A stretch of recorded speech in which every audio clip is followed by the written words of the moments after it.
तो फिल्म की शुरुआत होती है और हमें एक कपल दिखाया जाता है जो अपनी एक नई और अच्छे जीवन की शुरुआत एक नए शहर से करते हैं। और उस नए शहर में उन लोग एक नया घर भी खरीदते हैं जिसके डेकोरेशन के सामान के लिए वो पास उपस्थित एक मॉल पे जाते हैं। साइमन और उसकी वाइफ जब मॉल पहुंचते हैं तो साइमन को अपने स्कूल का दोस्त मिलता है। तो साइमन अपने स्कूल के दोस्त के साथ थोड़ी गपशप करता है, पर साइमन जब वहाँ के दुकानदार को पैसे दे रहा था तब दुकानदार ने उससे उसका एड्रेस पूछा और ये एड्रेस उसके दोस्त ने सुन लिया। फिर जाते हुए साइमन गोडो जो उसका दोस्त था उससे विदाई लेता है, अपने अपने रास्ते निकल जाते हैं। अब इसके बाद गोडो बिना बताए साइमन के घर पहुंचता है और उसके घर पे कई गिफ्ट्स भी भेजता है और उसमें से एक बहुत ही एक्सपेंसिव वाइन भी होती है जिसे देख के उसकी वाइफ चौंक जाती है और वो समझ नहीं पाती है कि उसको गोडो को उनके घर का एड्रेस कहाँ से मिला। लेकिन साइमन की वाइफ ये नहीं जानती कि गोडो ने साइमन्स के मुंह से उसका एड्रेस सुन लिया था। एक दिन तो गोडो खुद उनके घर पे आ जाता है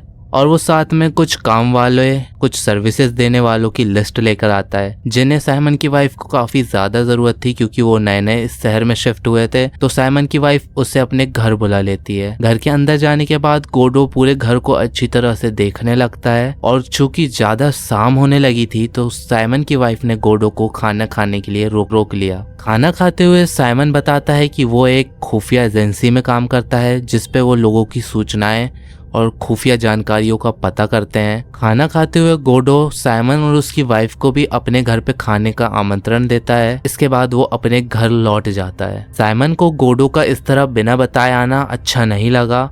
उसके बाद गोडो साइमन के घर पे एक और गिफ्ट भेजता है जिसमें रहती है मछलियाँ जिन्हें साइमन की वाइफ अपने छोटे से तालाब में छोड़ देती है और साइमन को बोलती है कि हमें तुम्हारे दोस्त को थैंक यू बोलना चाहिए। जिस पर साइमन जवाब देता है शुक्रिया। किस बात का शुक्रिया? इस बात का कि वो बिना बताए हमारे घर पे आ जाता है। जिसके बाद वो घर पे टंगे एक कागज पर गोडो से वेडो लिख देता है और साइमन अपनी वाइफ से कह देता है आज जब हम उसके घर पे खाने पे जाएंगे तो हम उसे कह देंगे कि हमें उसका इस तरह हमारे घर पे आना अच्छा नहीं लगता है। पर जब वो दोनों गोडो के घर पहुंचते हैं तो वो उनका आलीशान घर देख के काफी इम्प्रेस हो जाते हैं। जब ये सब मिलकर आराम से बातें कर रहे थे तब गोडो को अचानक से किसी की कॉल आ जाती है जिसको वो बाहर सुनने चला गया था। ये बात साइमन और उसकी वाइफ को थोड़ी अजीब लगती है कि कोई ऐसे अपने घर को किसी अनजान लोगों के हवाले छोड़ के कैसे जा सकता है। इसी खाली घर को देख के साइमन और उसकी वाइफ घर को देखने लगते हैं और वो देखते हैं कि साइमन यहाँ अकेला नहीं रहता है,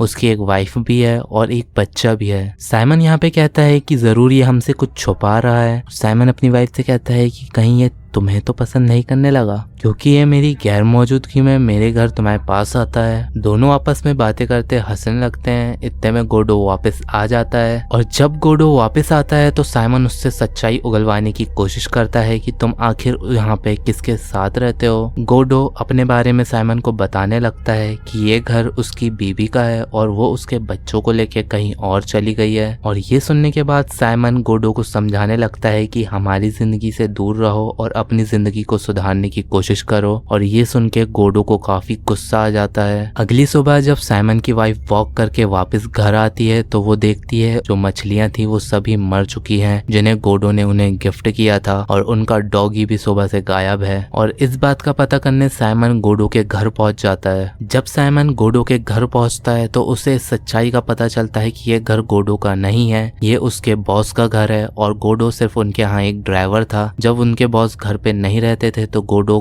घर के पीछे वाले दरवाजे से घर के अंदर आ जाता था। और तो ना गोडो की शादी हुई है और ना उनका कोई बच्चा है। और जब ये बात गोडो के बॉस को पता चली थी तो उन्होंने गोडो को उसकी नौकरी से निकाल दिया था। तब साइमन गोडो के खिलाफ पुलिस में कंप्लेंट करवाता है लेकिन कुछ ठोस सबूत न होने की वजह से पुलिस उसे गिरफ्तार नहीं कर पाती है। इस तरह कुछ दिन बीत जाते हैं और गोडो का कुछ पता नहीं चलता। इसके बाद एक दिन साइमन की वाइफ को अपने घर पे किसी के चलने की आवाज आती है उसे ऐसा लग रहा था जैसे कि उसके घर पे कोई है। इस बात को वो अपने दिमाग में कुछ ज्यादा ही सीरियस ले लेती है और वो नींद की दवाइयां लेने चालू कर देती है। फिर उसके बाद उनका डॉग भी वापस आ जाता है और उन्हें कुछ लेटर्स भी मिलते हैं जो गोडो के थे। गोडो के लेटर में एक लाइन लिखी थी, let bygone be bygone, जिसका मतलब था जो बीत गया सो बीत गया, जो गुजर गया उसे जाने दो। उसने लिखा था इतने सालों बाद भी वो सब कुछ भुलाने को तैयार है और उसका इस सब के पीछे गलत मकसद नहीं था, तो ये लोग उसे माफ कर दें।